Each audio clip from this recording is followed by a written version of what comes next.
Here's a realistic day in my life building two businesses to save $80,000. First vehicle of the day is this 2003 Chrysler Town & Country. Customers stated that I was leaking coolant, so I went ahead and pulled out my coolant system pressure tester. Once I had to apply pressure to the system, I instantly found a leak from the radiator and from the water pump. Customer approved of the work, so I started off with the water pump. I had to take off the front right wheel to have clear access to the water pump. I began loosening up the water pump pulley, then taking off the belt. I then fully removed the water pump pulley, but it had to stay in place. I loosened up the water pump, but unfortunately one of the bolts snapped on me. Once I had all of the bolts removed, I fully took off the water pump, and here's our brand new water pump. But before I install this, I have to drill out this broken bolt first.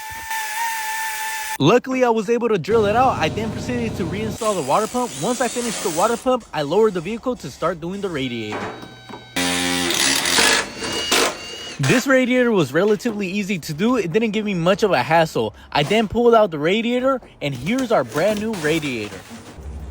I then proceeded to reinstall all the components, and our friends over at Prestone sent us a care package containing a 1 gallon of Universal antifreeze, 1/4 of their top off pouch, and some merch. I went ahead and filled up the cooling system with the Prestone products. I then bled the cooling system. I test drove the vehicle. Everything went well. Thanks for watching. Bye.